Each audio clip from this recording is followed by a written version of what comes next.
I'm working in our Snapdragon patch this morning, and I want to show you this super cool trick. You can multiply your Snapdragon patch simply by taking some cuttings and using a little bit of a rooting powder. You don't have to go plant new seeds and wait for them to grow, because if you've ever planted Snapdragons from seed, you know that they are see that little tiny plant right there? That is a Snapdragon plant, which will eventually turn into this nice, lush Snapdragon. But I don't always want to wait for the seeds to germinate.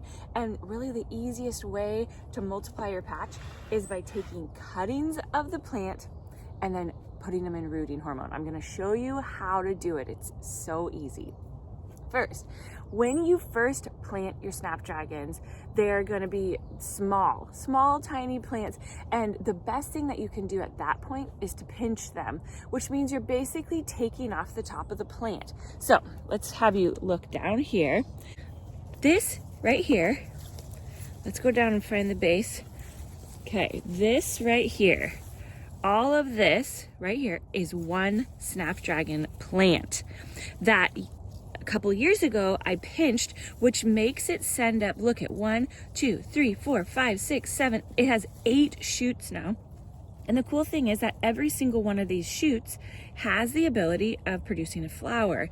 And we're gonna slow down the flower production a little bit by cutting the top off. And what I do is I go down to where we are like past a leaf node, because we want these little leaf nodes here. That is what is going to help send roots out to make this into a brand new plant.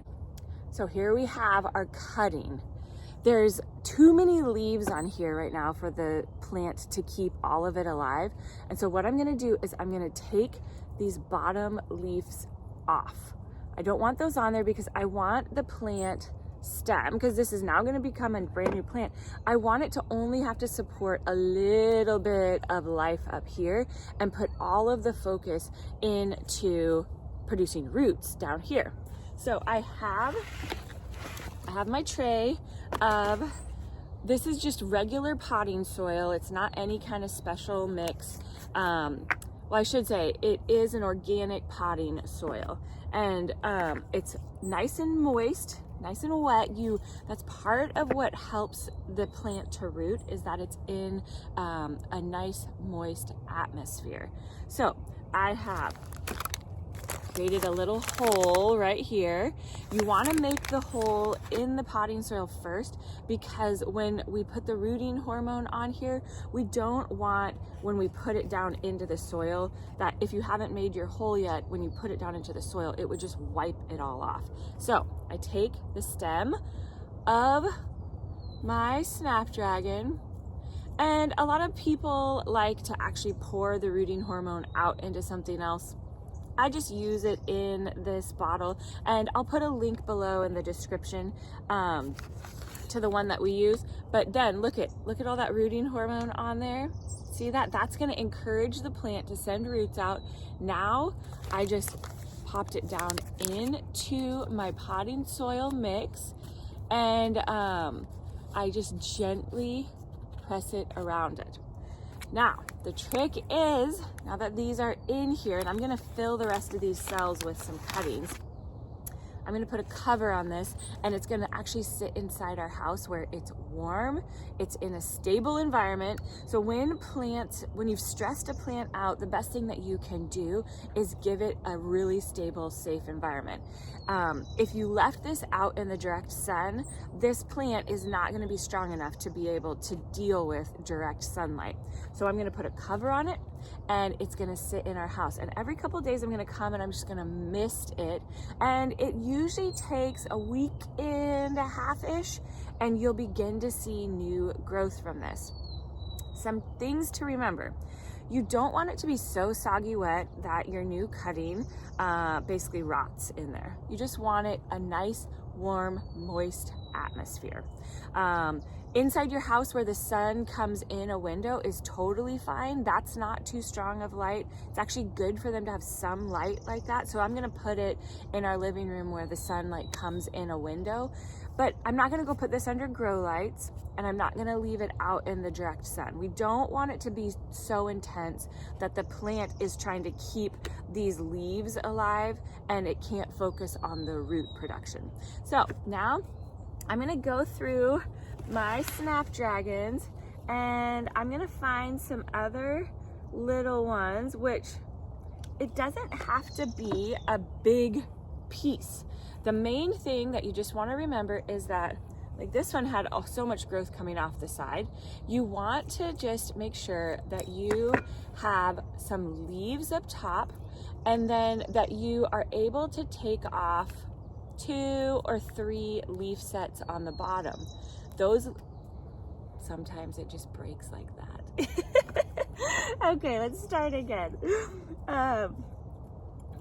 I was being too rough with it. Okay, here's another example. This one works. Look, we have our top leaves, and then I'm gonna take off these leaves down here.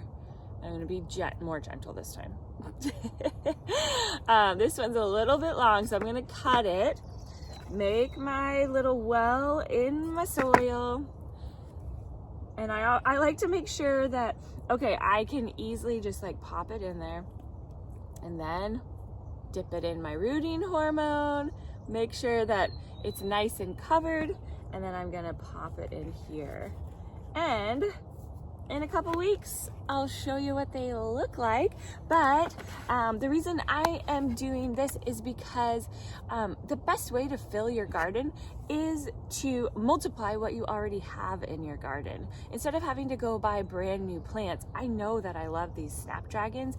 They, here in our area, we live near Seattle, Washington, so we're in growing zone 8B, 9A, somewhere around there. They've changed it in the recent, I think last year they changed a lot of the growing zones. But the snapdragons are perennials here. This patch stayed green like this all winter long. So if you live in a climate similar to ours, or maybe even warmer, don't pull your snapdragons out. At the end of the season, they'll look tired. That's fine. Cut them back, leaving, like I left about 6 inches of growth so that they still had some growth there to like absorb energy. But over the winter, they stayed green the whole time. Even when it got super cold, it was in the 20s this winter, they were still fine. And then the cool thing is that it is mid-April right now, and look at this. We almost have snapdragon blooms. So the benefit of leaving it in the ground and not having to replant every year, so the benefit of allowing it to be a perennial is that you will get more blooms earlier. So you basically extend the season that you are getting blooms. Now, one year, I did notice that the winter was really, really cold and they survived, but they ended up just looking super stressed out. They had what is called rust on them, which I don't know if it was because of the wet, cold winter or something else had happened.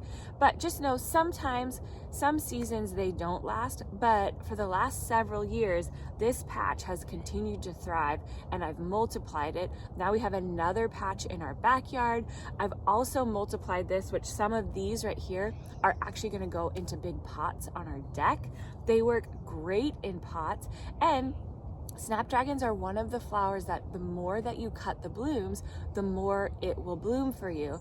And so the thing to remember with a lot of the cutting garden plants is that this plant, the snapdragon, its whole goal in life is to produce seeds.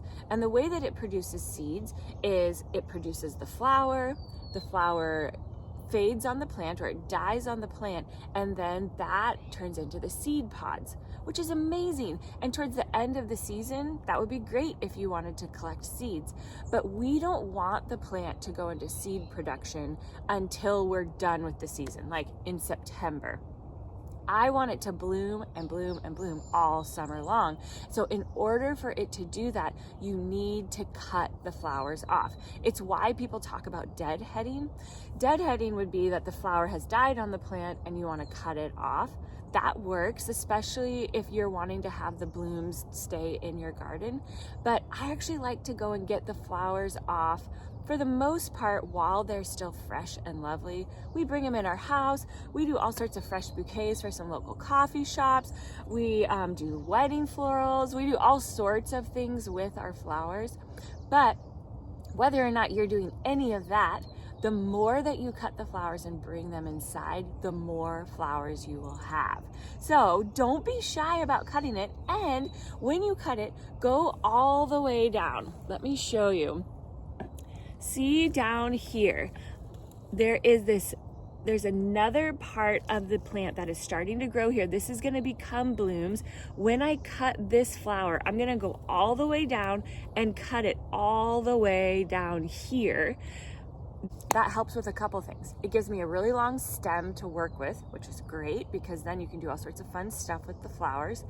But what it also does is if I cut the stem like here, really short, then I have this kind of awkward looking stem on my plant, and it's going to take a while for anything to grow from these leaf nodes. It will grow from there and produce another flower up there, but I actually want the plant to focus on the growth that it's already started down here. This growth right here is going to turn into blooms. So when I cut it way back down here, it's allowing this growth right here that has already begun to continue to get taller. And then you'll end up getting more blooms out of it faster because this has already started. It's already started its growth to become or set on a bloom. So when you cut your flowers, cut long stems, it helps your plant to be sturdier, bushier, and it will give you longer stems on the next flowers as well. When you cut short stems, then it's like the plant gets in this cycle of just creating short stems. So cut longer ones. And that's how we make sure that we get flowers all summer long and for years to come. My favorite cutting garden flowers are ones that I don't have to replant every year. So some of the other ones I love are feverfew and yarrow, scabiosa, or sometimes it's called a pincushion flower. Let's see, daisies, chocolate cosmos, winged everlasting. All of those here in our area, they are perennials. They come back every year and I don't have to replant them, which is so great because this time of year we have loads and loads of starts all over the place that, you know, I want a new Snapdragon patch and we've started some new bachelor buttons and some new varieties. But some of the plants that I love the most are the ones that take care of themselves and they are not high maintenance. So add snapdragons to your garden. Down below in the description, I'm putting a link to our garden planning guide. We also have an online garden workshop if you want to come and go through all the steps of seed starting and all of that fun. Those links are below. You can hop on over to our website, join our email list. I send out an email most weeks and it typically includes some kind of fun thing that we're baking, a recipe, garden tips, all sorts of fun. But we're glad that you're here in the garden with us. We love doing life with you.